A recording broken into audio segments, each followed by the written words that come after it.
ఇంతకీ అర్థం కానిది ఏంటంటేనండి, సాక్షి పేపర్లో ఒక అనామకుడు కూర్చుంటాడు, ఏదో రాస్తాడు. వాడి ఫీలింగ్ ఎలా ఉంటుందో, అతని ఫీలింగ్ ఎలా ఉంటుందంటే ఇది ప్రపంచ స్థాయి ల్యాబొరేటరీలా ఫీల్ అవుతుంటాడు ఆయన.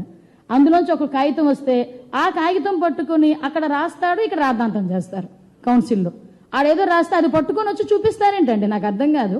మేము 4 రిపోర్ట్లు మేము చూపిస్తామంటున్నాం. ఎన్డీడీబీ రిపోర్ట్ చూపిస్తాం, మైసూర్ ల్యాబ్ రిపోర్ట్ చూపిస్తాం, ఛార్జ్ షీట్లో సిబిఐ ఏం రాసిందో చూపిస్తాం, సిట్ రిపోర్ట్లో ఏముందో చూపిస్తాం. ఇన్ని రిపోర్ట్లు మేము చూపిస్తామని చెప్పి ఆఖరికి వైవి సుబ్బారెడ్డి ఏం మాట్లాడారో కూడా మేము చూపిస్తాం. ఇన్ని మేము చూపిస్తామంటే ఇవన్నీ కాదట, సాక్షి పేపర్ తీసుకొస్తాడు. సాక్షి పేపర్ కానీ ప్రపంచ స్థాయి గుర్తింపు ఏమైనా ఉందా? ఇంకో విషయం కూడా చెప్తున్నానండి, ఈ రోజు వరకు హెరిటేజ్ సంస్థ ఎవరికి కూడా సరఫరా చేయకూడదు అనే నిబద్ధత ఏదైతే ఉందో, ఈరోజు వాళ్ళ బుద్ధిని ఏదో అంటారు కదా, పచ్చకామెరలోడికి లోకం అంతా పచ్చగానే కనిపిస్తుందని సాక్షి పేపర్లో యాడ్లకి, సాక్షి పేపర్ కొనుగోలుకి ప్రభుత్వం నుంచి ఎన్ని కోట్లు, ఎన్ని వందల కోట్లు గవర్నమెంట్ సొమ్ము సాక్షి అకౌంట్లోకి వెళ్ళిందో మీ అందరికీ తెలియదా?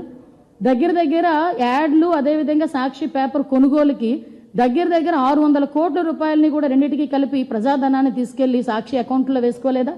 మేము అలా అనుకుంటున్నారా? మీలాంటి దుర్బుద్ధి మాకు ఎక్కడా లేదే.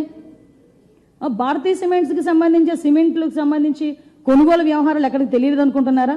మేము ఒకటే చాలా క్లారిటీగా ఉన్నాం, ఈరోజు మేమేమీ తప్పు చేయలేదు కాబట్టే ఎక్కడ కూడా మీ క్లియర్గా కల్తీ జరిగింది అన్నది క్లారిటీ ఉంది కాబట్టే ఈరోజు మీరు చర్చకి రండి అంటే మేము సిద్ధంగా ఉన్నామని చెప్పాం. మీ చర్చకి రమ్మని చెప్పింది కూడా మీరే, దానికి మేము సిద్ధంగా ఉన్నామని చెప్తే మళ్ళీ పారిపోతారేంటి?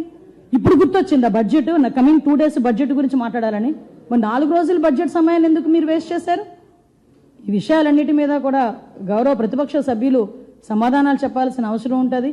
మేము చాలా క్లియర్గా ఉన్నాం. ప్రజాహితం, మళ్ళీ చెప్తున్నా, ప్రజాహితం గురించి మేము ఎటువంటి చర్చలకైనా మేము సిద్ధంగా ఉన్నాం.